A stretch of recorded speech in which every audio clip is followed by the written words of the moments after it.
Well, hello everybody. It's about 5:04, and it seems like we have a good group gathered from all over. I see a lot of Brooklyn. I see different places upstate, New Haven, Connecticut. I think I just saw Astoria. Because this will be recorded as well, I think it's probably makes sense to get started. I'll introduce myself. I'm Jess Wilcox, the curator and director of exhibitions here at Socrates. And I'd like to also, maybe have her, my colleague, introduce herself. Hi, my name's Aya Rodriguez-Izumi. I'm the director of programming here at Socrates, and I am tuning in from the Socrates office. So that's why I have a face mask on. Yeah. And I should also say that Aya is also an artist alumni of the Socrates Fellowship Program. So she has a unique perspective on this whole process, which is nice to be able to share with you guys. So, I just start with this scream, which was, um, oh God, I can't remember the year off the top of my head. I think 2018 project, and that's me in the corner, helping install the work. And I've started with this slide for a couple years, just to give people an idea of how hands-on the process is. You can see that's a collaborative team, Joe Riley and Audrey Snyder. And if you can see, they welded this car shape together, and you can see below that they're pushing it into place on wheels. So that was kind of the process of siting the work. So yeah, it's just a sort of glimpse into what it's like on the ground at Socrates. And of course, you can see the grass and the city skyline in the background. I think, the first place to start is the easiest is, with sort of the facts. Just a reminder that the submission deadline is Monday, December 6th. And it's not on here, but we should say the application goes through submittable, and we say 11:59 p.m. So midnight's the cutoff, but it's actually 11:59. So then, notification is by March 2022, because this is for the 2022 fellowship. The fellowship length is May through September. We usually have some kind of introduction in mid-May. And the the exhibition, the fellowship is throughout the summer. You have access to the studios, and at the end of that, of course, there's the exhibition. Um, and usually we have 2 weeks for installation, and we have about 1 week for de-installation. Things go down much more quickly than they come up. Yeah, and of course, I think it's important for everyone to know, um, you know, what is actually included in the fellowship. And of course, um, I'm sorry, I'm having trouble with my screen now.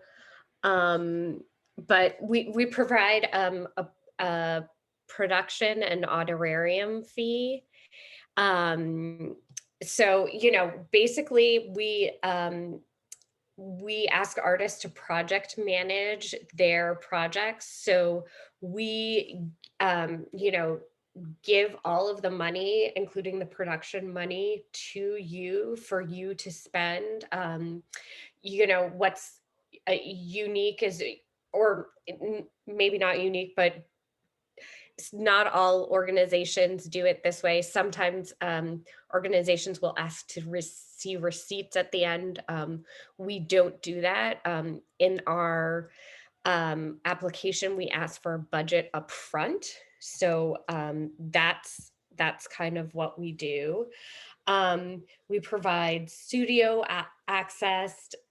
We have provide installation assistance, um, planning assistance, photography, and the opportunity to collaborate with public programs, which is what Aya will be talking about later. So just a little brief history of the park. It is a sort of grassroots organization, community founded. This is a picture of Socrates in, I think, probably 85 when it was first being kind of organized as a park. So the community got together. The artist Mark DeSuvero, whose studio is nearby, is was integral to that that push. And basically the community rallied around and created the sculpture park. So it was originally unused or underutilized land.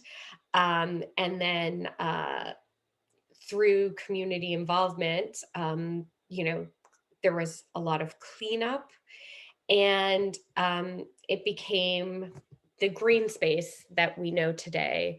So unlike many public parks, which were designated as public parks and then later formed nonprofits, or some of the parks, they're called conservancies, to program the park. Socrates is unique because the community was sort of involved in programming before it became actually incorporated into the parks department, which is kind of I think definitely still inflects the way that the park functions today. This is just a Google image of a satellite view of the park, just for those of you who haven't been, to remind you of the geographical location. Of course, you can see that Manhattan skyline in the background. That's the Upper East Side. And so here, the aerial view, you see Broadway on the right side of this image. So that's the east side of the park. You have the East River waterfront. To the south, you have the Costco parking lot. So if you spend time here, you'll get to know it. But it also gives you an idea, that this is kind of a very much an urban park, and kind of post-industrial neighborhood. You do have some residential buildings, but yeah, in general, it's kind of a post-industrial neighborhood. And if I zoomed out more, you'd see some old warehouses as well. So this is just an image of the park, like a festival at the park, to give you an idea of how much use there is in the park, that there are a lot of people. So it's not just used as a sculpture park, but for other festivals. We get about 200,000 people a year. So I know there are some sculpture parks that you may have been to that aren't also public parks, but maybe paid to entrance and maybe get a less foot traffic. But that's just something to keep in mind when putting together your proposals. So this is a list of some of the things that the moments, I guess, that the fellowship includes. So there's the staff mixer, um, where artists get to know each other, get to know the staff. There's studio orientation. I'll talk more about that later. There's public programs collaboration meeting. So of course, that's also something that we can, Aya will discuss later. Um, there's um, there's quite a few other things, oops, that we, a new aspect that we are adding to the program is, or have added to the program, is an alumni mixer to sort of develop relationships and mentorships between artists, because working in public is a very unique thing, and guidance is always helpful. We have a workshop with the communications team. So in order for artists to develop promotional images, project description, we talked about how artists can use Instagram and some of the interpretive materials that we provide to better promote the project. So some of those include, we have the on-site label, brochure, map, audio guide, artist statements on the website, of course, the opening. So these are kind of just key moments within that fellowship. And this is just to give you an idea of, this is a page from the website, and I actually encourage you to also go on the website to look at past projects, and you can listen to some of the audio tours. When I mentioned a little bit earlier, talking about promotional images and working on those, this is kind of an example. This is what Sandy Williams used as a promotional image. So you can see it's kind of a, well, it might not be, scale isn't quite obvious in this, but it's a small model of the finished work, which is this. So that's just to, give you an idea of some of the things I was talking about. You might be like, promotional images, what is that? This is an example of the artwork label, or an artwork label that's written by myself, the curator, or sometimes a curatorial assistant, and sort of one of the main ways that people learn about the work. So this is just the front entrance of the park, but it's, just again, situating, and a reminder that, part of this artist fellowship is working on site. It used to be called a residency, and we changed that name because we like to make sure no one's confused that we actually provide housing and accommodations as part of this fellowship, because we do not. But we do provide access to working on site at the park. And the park is open every day of the year, from 9 a.m. till dusk, or sunset, whichever you want to say, which changes, of course, throughout the year, but is later in the summer. So Can our I office, can I jump in really quick? yeah, please do. I would say, definitely, even though it's kind of like called a fellowship, I think that the folks and the fellows that have really the best experience are the people who are at the park a lot for the fabrication of their work. So I would say, like, really kind of consider that, how much time you need. And I would also really suggest to get started as early as you can on site. And that way, you know, like you can get the most amount of feedback, you can really get a sense of the park. And also, if you haven't had a chance to be by the park and you're planning on applying, I would say come and visit.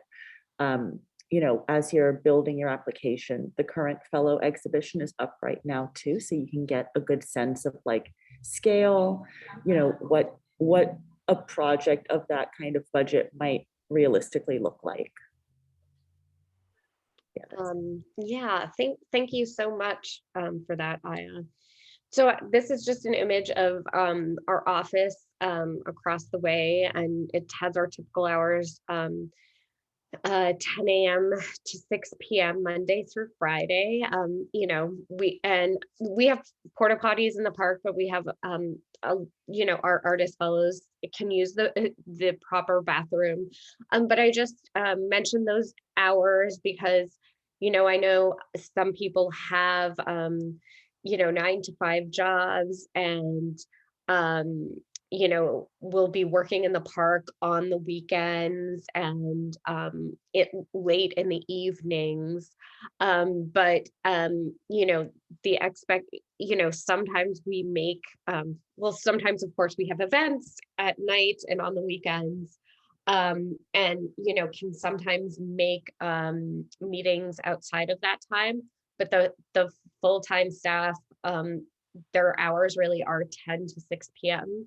So we just ask people to plan accordingly and you know, respect that as well. Um, this is an image of that shared studio space that is, you know, makes Socrates unique. Is this area, this kind of facility of an open air studio. um, I like to remind people that, you know, you can see we have this barrier there, but you are working in public. And I think I have some images elsewhere that show how members of the public will come up and ask artists about their process. So that's just something to keep in mind, and when applying and realizing that it's a reality and we can't you know, shoo the public away. And some people are more comfortable with that than others. And even within the studio space, some of the artists that are maybe less inclined to talk might want to situate their workspace and like away from the edge. But I think also some artists really enjoy that aspect. I mean, it's a really unique aspect of working in the park because sometimes you'll see the same person who comes and walks their dog every day.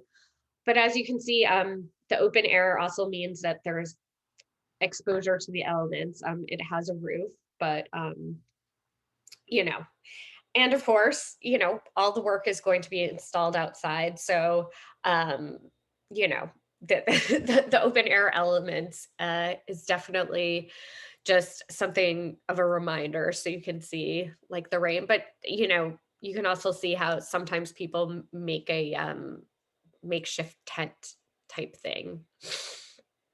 Um, um, so yeah, on the fellowship, you get keys to the shipping containers, which give you access to some of the equipment we have.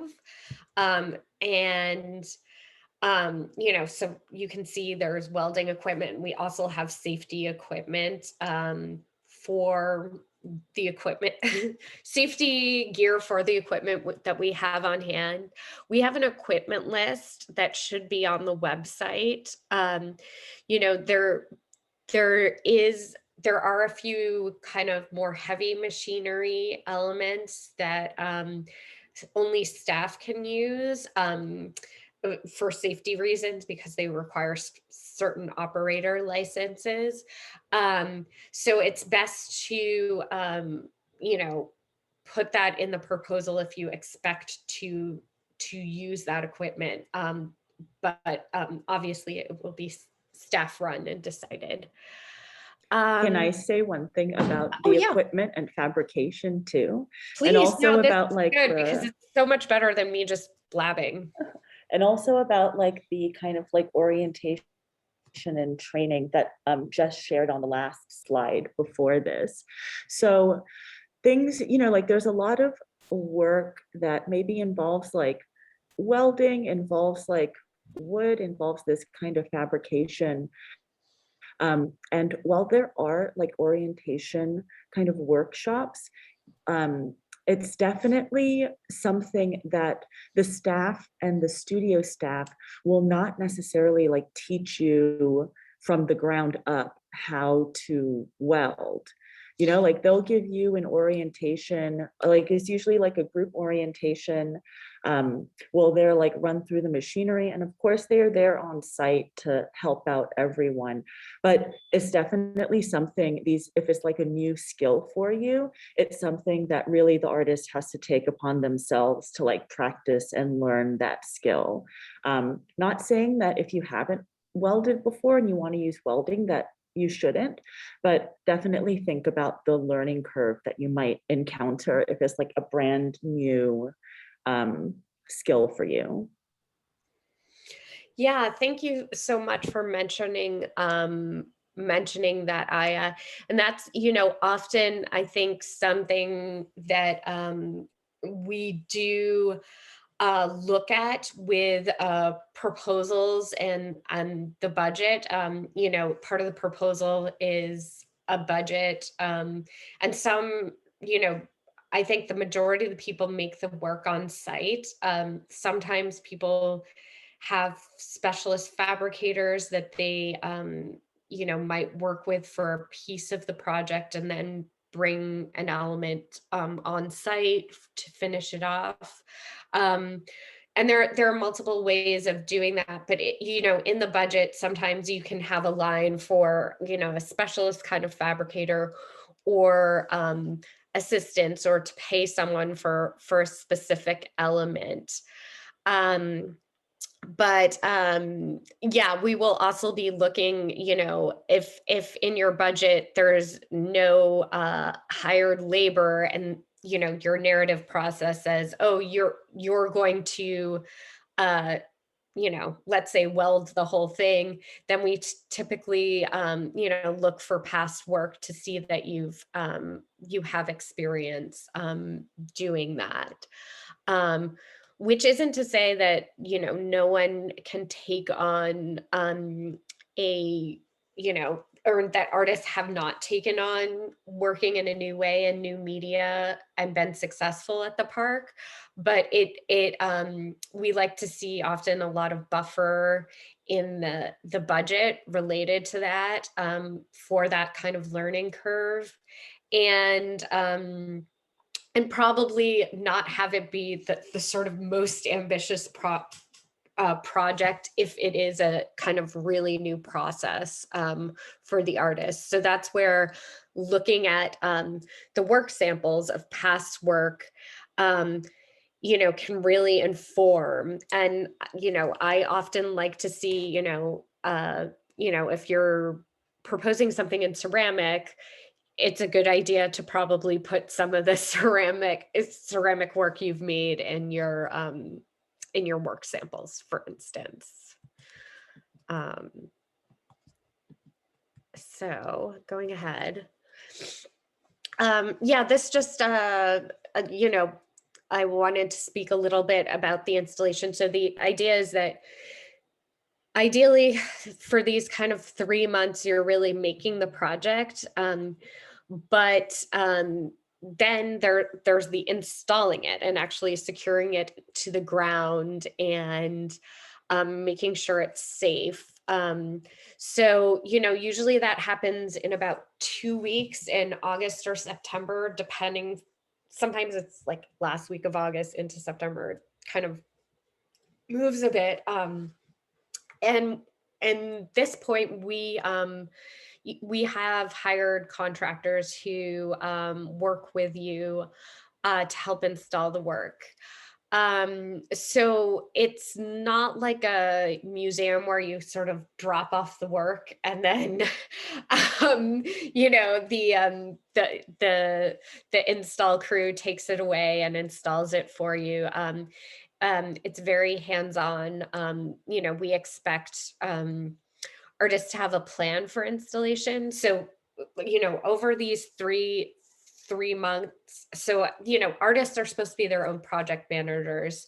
So the idea is that you present a proposal of how you expect to install it to the myself, the curator, and the production manager, and in that way, you know, I the way I, you know, see it is we really can give you some guidance if things need to be more secure or safe. Um, but I also think the production manager, Chris Zerbs, is really excellent at letting people know when there might be an easier way to do something. And I don't know if Aya, if you have anything to share about your experience related to that kind of aspect of the project of working at Socrates.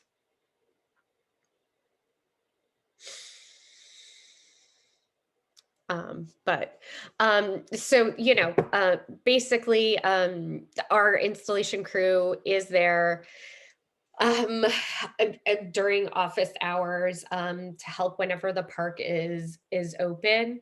Um, you know, usually, and we ask artists to sign up for slots where they'll get dedicated help from the install crew.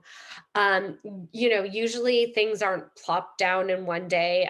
You can see this is kind of like a foundation. So often there's pouring of concrete and then the concrete has to dry. So there is often a lot of kind of like back and forth where um, artists will use the crew for help and then sort of go off and have other things to do. And then they'll come back and the crew comes back to help with certain elements. And it goes kind of between artists doing some things on their own and having the crew help with certain things like heavy lifting, of course. And then, of course, you know, all of this concrete pouring. Um, and some of the so yeah, some and you know, artists are also free to work on installation over the weekends. Sometimes people like to, you know, if there's a certain process, they like to like crank it all out. So that's also an option. So this is just a super simple, you know, just to give you an idea, like this is the sign up sheet for help. And can I say Yeah. something about like staff help and stuff? Because I'm seeing a couple questions in the Q&A. Oh. I would say that when you're thinking about the project and about production, really think that of a project that you can basically like do all and fabricate yourself. The staff, you know, like you get some help during those last 2 weeks of the physical install on site. But as you saw on that sign up sheet, you know, you get kind of like, it's very limited, you know, but they will help with things like moving things with the crane, digging, you know, the foundation, like pouring that kind of concrete.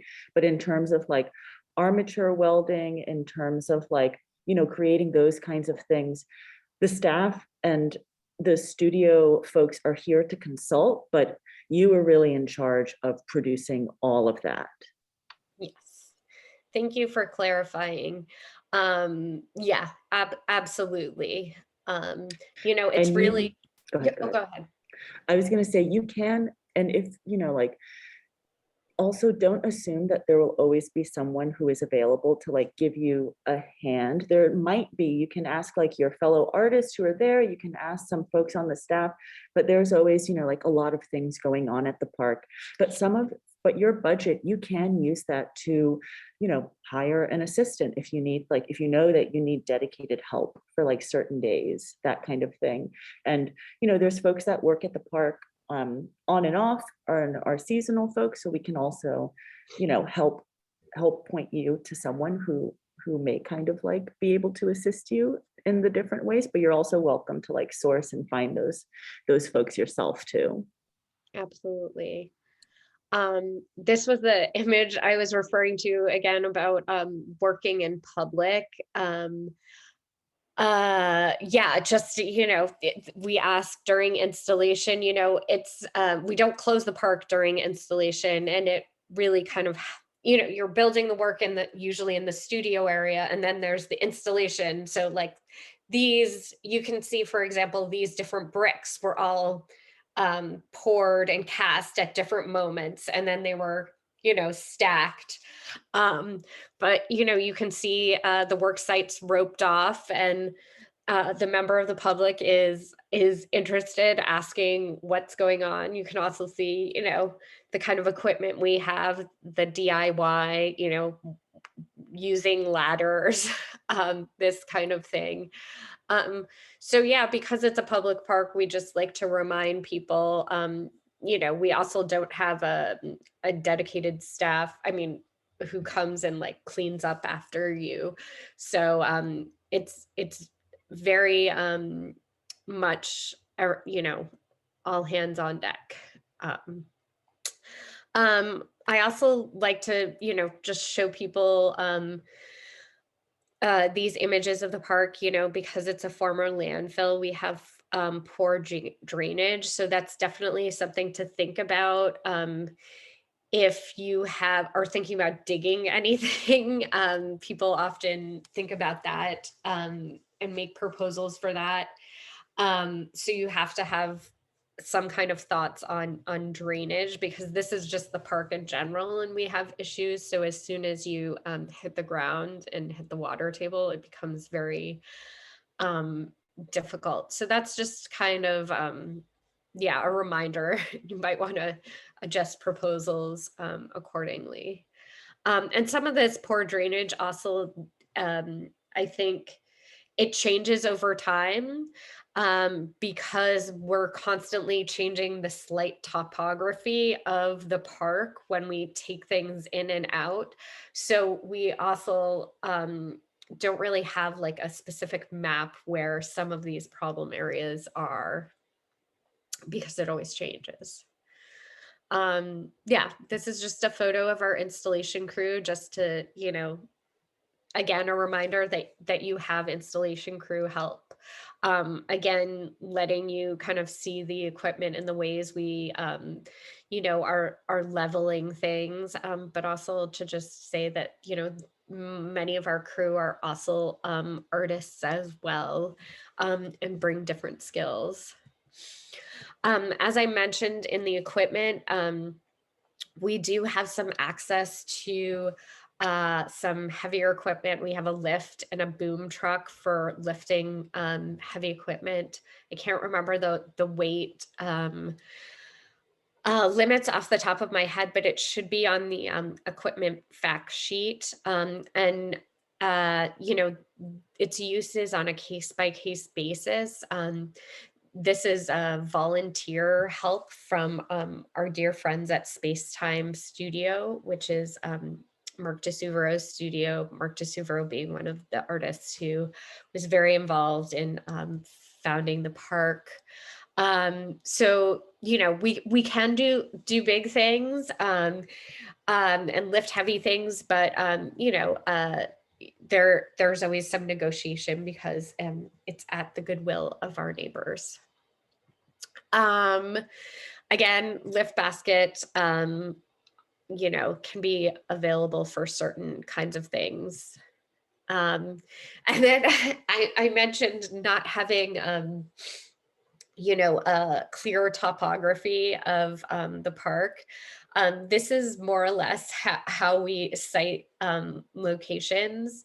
Um, so ultimately, the decision is with the curator and in consultation with Chris, the studio director, um, because for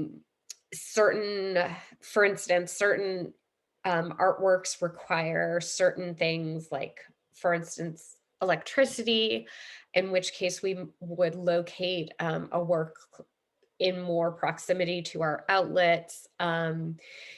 Things that we consider are wind as well. But we basically piece it together like a puzzle.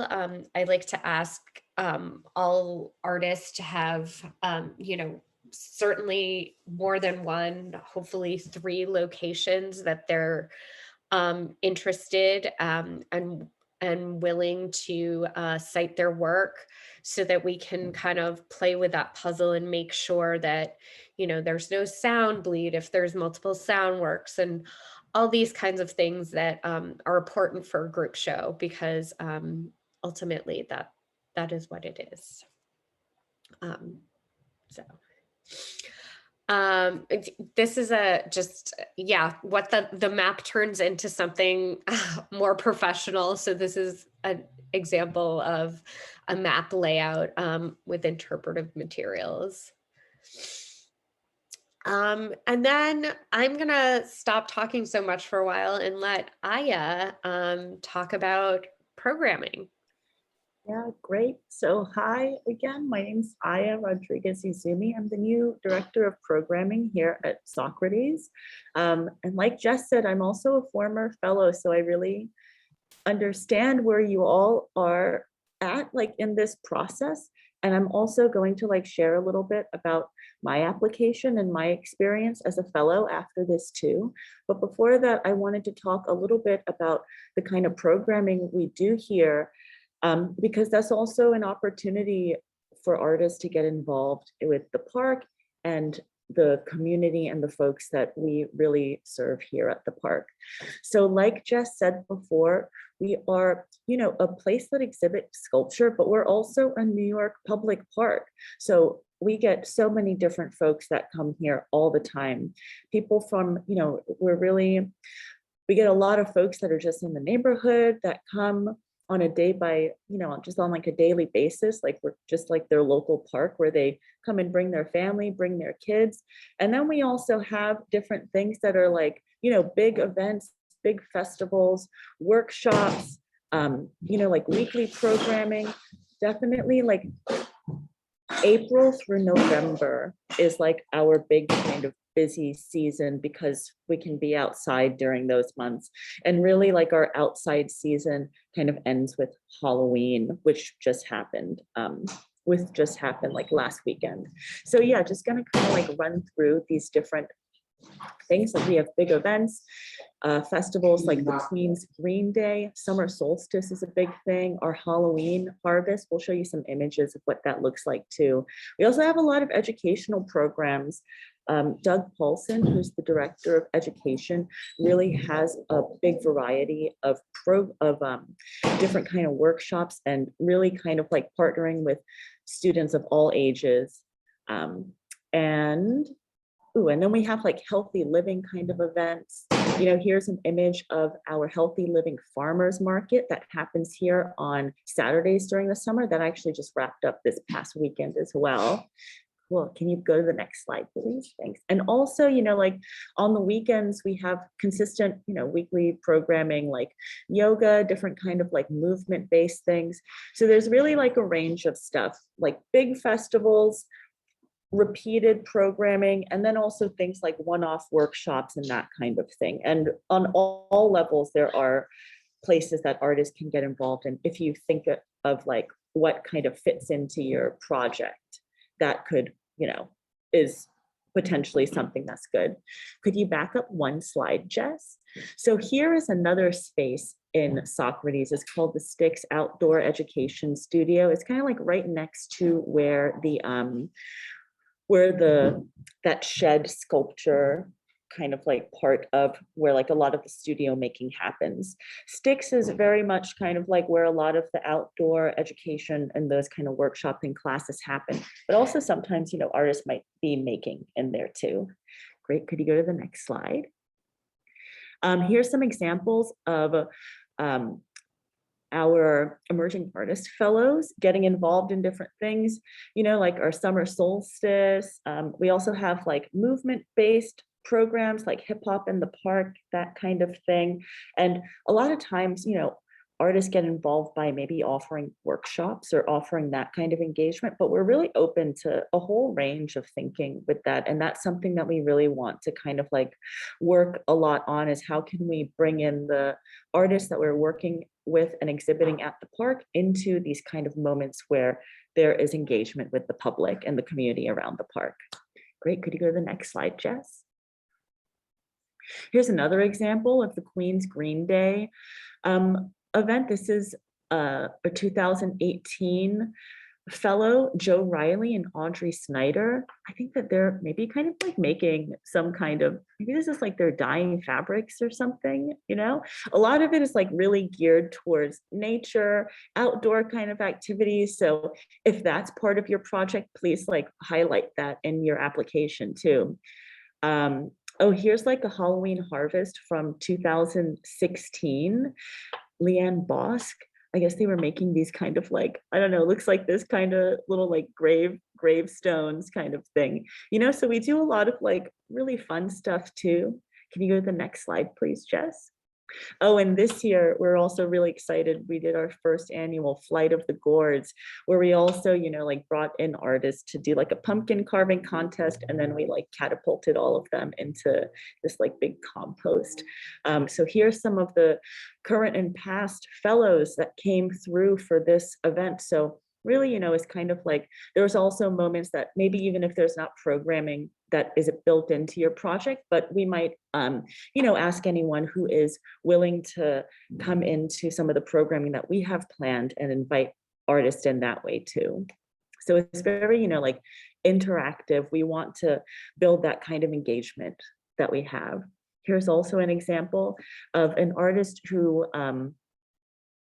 Moin Shashay, who did a, ooh, it jumped out of the presentation, but Moin Shashay, who did a workshop during the festival that was very much like geared towards their project that they were presenting at the park. So you can also think of the public as like a collaborator in that kind of way too. And that was part of my project as well. And I can speak more to that in a couple minutes as well. Yeah, I think that's about it, you know? Please let me know. Feel free to drop in any questions in the Q&A. Yeah, too. thank you so much, Aya. And so I just wanted to, after that sort of brief overview, I just wanted to talk a little bit about the thematic prompt, or like you can basically read it on the screen. And the thematic prompts are something that we've actually started doing in the past couple of years. For a few reasons. We think that it gives, well, we've heard great feedback from the public about seeing different ideas and threads between works, connections between works with these thematic shows. But the thematics are also, it's somewhat in response to proposals that we've seen in the past. And certain, I guess, certain, you know, modes of interest in what artists are producing. So this year, our thematic prompt is Sink or Swim, Climate Futures. And it's really thinking about the place that we are in our planet. And with you know, rising temperatures, rising ocean levels. So it's based on this idea of sink or swim, where you're at a sort of moment of decisive moment, which I think we are in regards to climate change and how bad it can get. But you know, we've seen a lot of artists looking at this and all the kind of social consequences um, that go along with it, knowing that climate change doesn't impact everyone equally, and to think about climate change in relationship to vulnerable people, developing countries, women, people of racial and ethnic minorities. So that, that's kind of the prompt. How can we address the urgency and enormity of climate change without falling into melancholy or paralysis? Um, and yeah, we're hoping that you guys as artists come up with some really challenging and complex works to take on these questions. Um, and from reviewing applications the past 6 years, I've already seen some great ideas and great proposals around these ideas. Um, so I think it'll be really exciting to see a bunch together. Um, yeah, and I just after discussing the this year's thematic prompt, I just wanted to sort of return to thinking about, because you guys are all thinking about your proposals, and thinking about the criteria, because we are a DIY organization. So, not everything can be achieved here, even if it was the greatest proposal and idea on the face of the earth. Um, so, just to go over the selection criteria, it has to be achievable within the submitted budget. So that's $8,000 production. So we look at the budgets and make sure that they're realistic. It's not I uh, proposals are not typically advanced if they for instance put under the materials line item like all materials in kind. That doesn't usually, I mean, if it happens to be some kind of an artwork made of recyclable common found material, that might be the case, but not typically. And even in that case, you typically need some armature. So I guess, so achievable within a realistic submitted budget. And in the criteria, we like to see that the work has been considered for the outdoor elements, and this geography, which includes, the ground freezing, snow and winter and the wind. Some artists have completed successful projects that are um, a little bit open to the wear and tear and sort of purposely degrade over time. And that's kind of one thing that's very different than not considering.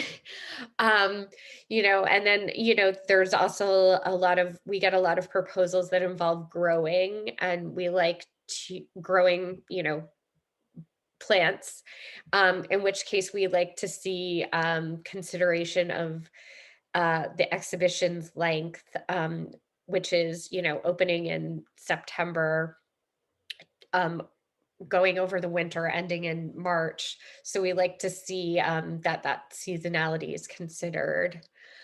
Um, it should be durable for interaction with a very engaged public, including children and dogs. So those what some of those pictures that like 200,000 people, these wonderful 2,000, people a year, not at one time.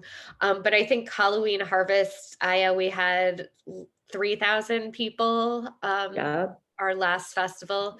So, people are going to, even if I think our public's pretty respectful, but people will back into it because they're not looking at the art, but watching a doggy costume contest. So it needs to withstand that. We ask that it addresses the thematic prompt in an innovative, provocative way. Um,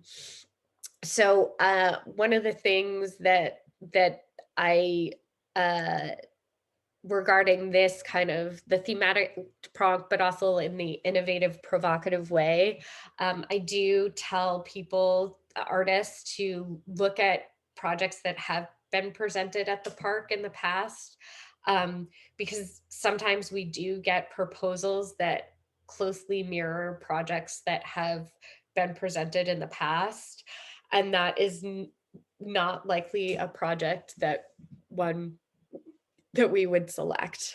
Um, uh, the selection criteria, we also want artists to take into consideration how the public uses the park, um, and how it can be related to public programming. Um, I don't know if you want to say anything about this, Aya. Yeah, I would say for the public programming, it's not like a 100% like must kind of a thing. So really it's like if it makes sense for your project, Right. don't feel like you have to force something that is not actually part of it, because that might also kind of be something, it's like if it makes sense to. Right. And I think, we'll talk about when you go over your project and proposal, I think that having that example will be helpful too, because yeah, sometimes I would say people feel like you don't have to create public programs and for a work if it doesn't demand it. So it's really when it makes sense for the project. We don't like people to try to fit square pegs in round holes. Um, and then lastly, the criteria, is in dialogue with recent developments in the larger contemporary art fields. Because we're in New York City, so one of the great things about having temporary public artworks is that they can be very responsive and urgent and kind of address um, you know, recent recent developments, I would say. So, um, oh, this is a kind of along the same lines. In terms of what makes a good proposal, a realistic budget. I think I kind of touched on that. An original idea that doesn't closely resemble past projects. Again, look at the websites. I also mentioned past work that somehow relates to your proposal. Like uh, some artists, artists now work in tons of media, and unless you're submitting your work has a kind of video media component, I would probably not. I wouldn't suggest the example past works be video works, for instance. So yeah, the in a way that the works can gesture towards what you'll be doing in the proposal is tends to be helpful. If it's participatory, having images of participatory works. um Likewise, past experience with the method of production, um evidence of research into production process or external fabricator. And this, it doesn't have to be like a research document, but if your um budget, you're saying that I'm having this fabricated by an external fabricator rather than doing it myself, like actually having that person's name and website rather than just saying you're going to do it, um, makes a much stronger proposal. Again, consideration of the public and the context. I was touched on before, you know, kids, dogs, um, but, you know, it can even be like how the work is installed. Um, Comprehensive drawings, sketchings, or renderings. And I say, or like, you don't need to do all of these things. You know, we've found really strong proposals that have only renderings. We've had really strong proposals that only have like pencil drawings, or collage. You know, it can be anything, but the more that the more information sometimes that it conveys, the better. And then, yeah, a sense of scale, of the landscape. Not everything has to be huge, but at all. And that's not always, uh, you know, bigger isn't always better, but a sense of of what what you want it to be, and how that affects the process.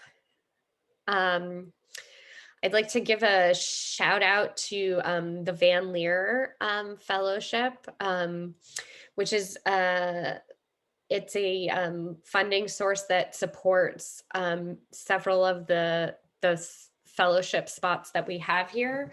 So the criteria is listed here. It's also listed in the website and the application. We don't have a separate application for it. You know, the criteria is, you know, the artist be under 30 years old, starting at the start of the fellowship. We say April 15th, because that's when we sign the paperwork, although artists don't usually start working until May. Identify as racially or culturally with a historically underrepresented community, be a New York City resident, and I think have a demonstrated have not previously received a Van Leer Fellowship. So, you know, basically on the application, this is just a box to check or not check. So if you do not fit this criteria, you may still apply to the fellowship. There are no age limitations. You just check this box that you're not eligible for this specific funded fellowship. So you can still apply. Um, it's just the difference between having this box checked or not.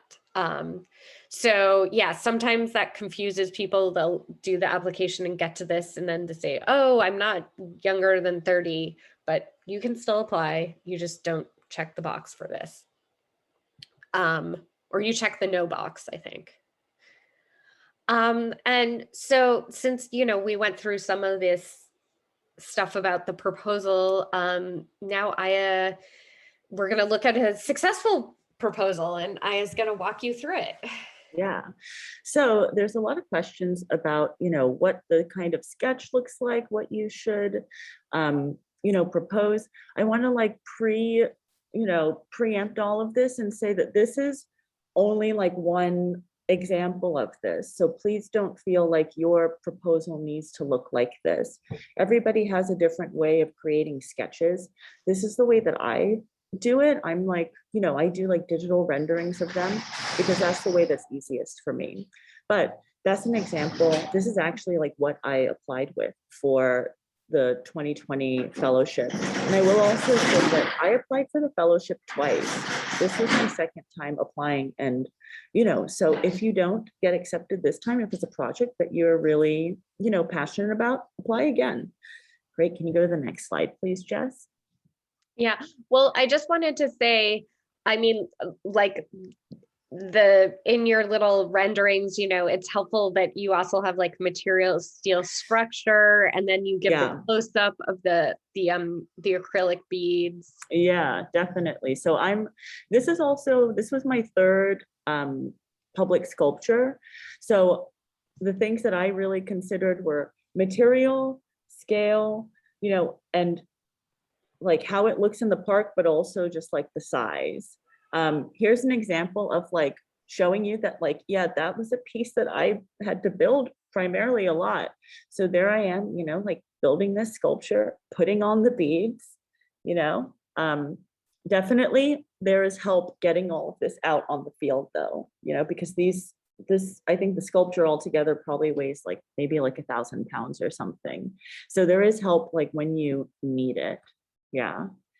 But yeah, definitely you are in charge of fabrication. You are in charge of like managing your project, your budget, making sure that you stay within that budget. And that is something like, think what for yourself is also realistically a project that can be done within that budget. Great. Can you go to the next slide, Jess? So we were talking about programming before, and my project was really a lot based on programming. All of these beads, I had over like 600 lengths of beads. It was a piece that I really relied on the public to engage to like build all of that. So I had a lot of programming that was involved that was like public drop-in sessions that people just from the public could come in and do. But then also I really worked with the program coordinator or the director of programs at the time to schedule also like specific projects or specific workshops with youth, with adults. So that's really something that was like built in and was included in my project and something that I wrote about in my proposal too, because it was really a big part of how this piece was going to be built. Do you want to just say a little bit about the idea of the project? Because I also feel like conceptually, it made a lot of sense as well. Yeah. So my project, the call for my year was monuments. So my project specifically was a monument to folks that have experienced militarization. So a lot of the workshops was one, a way to like engage with people and talk to them about the content of what I was working on, but also to create like this visual representation of communities coming together, this idea of, multiples uniting. So that's how like really it like made sense for me and what I was trying to talk about. So yeah, just kind of think like if you do have programming, how does it tie into the concept of what you're creating visually? Yeah, great. Could you go to the next slide, please? And this is how the piece turned out at the end. It is, for me, it was pretty close to what I proposed. And not to say that projects don't go through a like transformation. Some of them transform a lot, but for me, it was pretty close to what I proposed. But it was, also again, this was like my third public sculpture. So sometimes those things take practice, but really when you're proposing, when you're sketching, think like, okay, how am I going to build this? What materials am I going to need? How much is that all going to cost? And, think about it realistically like that. And that's, I think, a good way to think when you're sketching is how are you going to build this piece? Yeah, thank you, Aya. Do we have? Yeah. Oh, these are just um, these are just some photos of the cohorts, and Bernie. This was clearly right after the inauguration, if you remember that very cold day. Um, but it's just, I think, a nice way to end to say that I think, well, public artwork in general is, and I say this from the curator side, but I also think, you can tell me if I'm wrong, but it's ultimately about the public and about people. So, Definitely. this includes artists and staff who were helping our install crew, studio director, so yeah, I just like to end with that slide because I think it's also, it can be difficult because there's negotiations, there's compromises, which I think is a lot different than working in your studio where you can kind of be in your own world and it is all about you. But but so that can be a challenge, but I also think it's also a really positive thing. You can make good friends and you have this kind of group experience. And then, also the reminder that you're always outside. Yes, definitely. I know that we're over time, but maybe, I guess there's a couple questions in the chat. But I know that there is also an email that folks can reach out to after this too with any questions that haven't gotten answered as well. Yeah. So you can email questions to curatorial. So Curatorial at Socrates Sculpture Park, as if it's one word, .org. Um, so let's see. I'm just going to look through and see if there's any questions that I can answer really quick, and maybe Jess can answer as well. Um, Yeah, let's see. Yeah, about the budget, how detailed should it be? Materials, we do like to see, line items for labor materials. So as it's sort of detailed as possible. If you're under budget, you still we just give you the $8,000 we give you $10,000. 2,000 is supposed to be honorarium and 8,000 for production, but we don't check you on how you spend it. So that's that answer.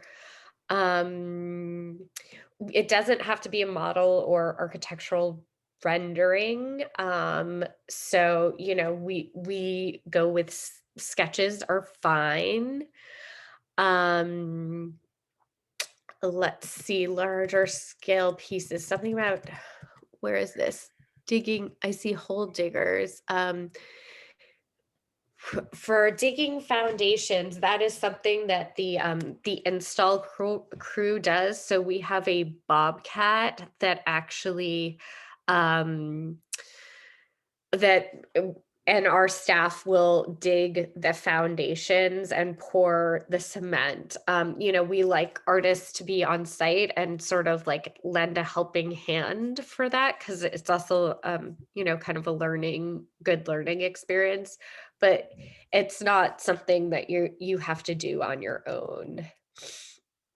Um, um, there's a question about MIG welding versus stick welding, and I believe people have do both on site. Do you? yeah, all of, really there is all like outdoor working space. And people have done all kinds of welding successfully in the park. The studio space is really a shared space. Like you don't get a designated spot, so it really is kind of like negotiating with everyone.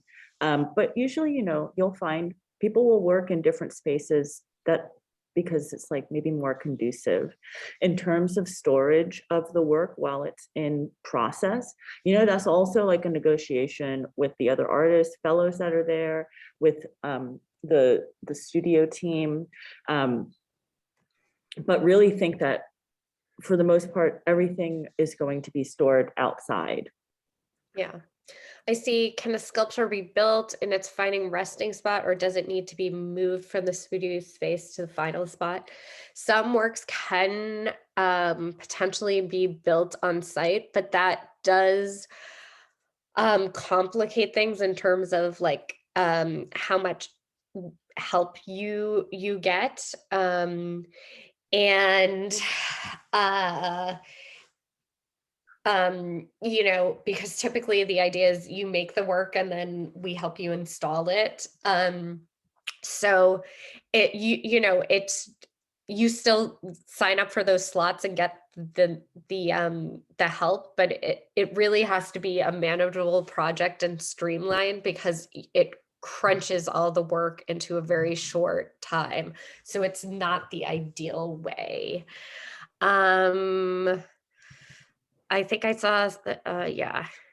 Um, I see some questions about lodging. We do not provide lodging. So, we've worked with artists who are from other locations who have a traditional residency. That's why I changed the name from residency, and where they have accommodations provided for them in New York and then are here to do a project. Um, but that we just provide a production fund and honoraria.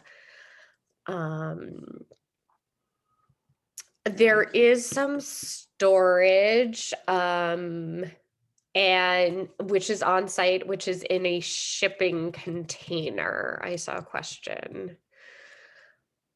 Um, um, there is access to water and electricity, and you work with the operations staff to get that.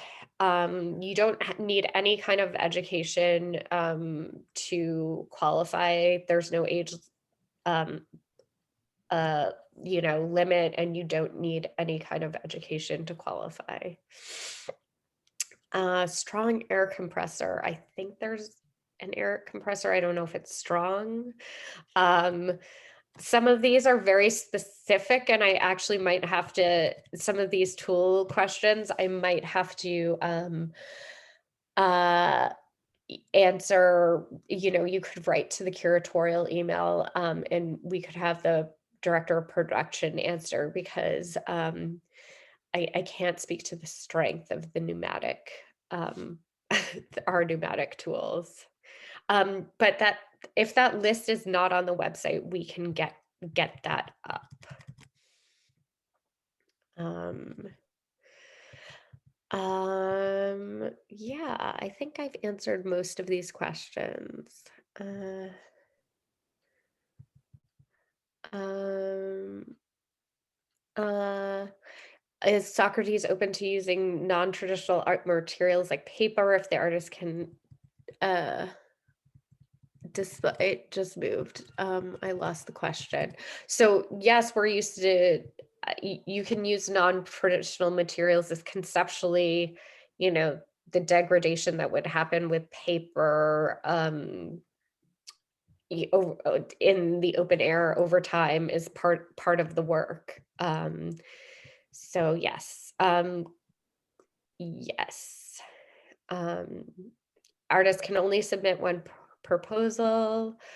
Um, so, um, I think, and I will put in this chat the email, curatorial Socrates sculpture park.org, where questions can be emailed.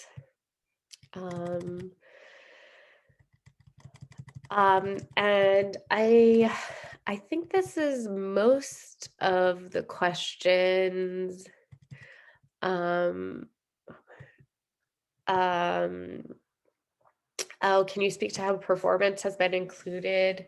Yeah, performance has been accepted and included, and requires a budget, for paying the performers, anything, if there's equipment rentals, costumes, anything that is required. So it, um, yeah, it's really the same process. Um, yeah, so I think we can hopefully save some of these questions and maybe address them in the FAQ, because we're already over time, and I have to put my baby to bed. So, thank you all for your interest. And yeah, I hope that you guys will follow up and that you'll all apply.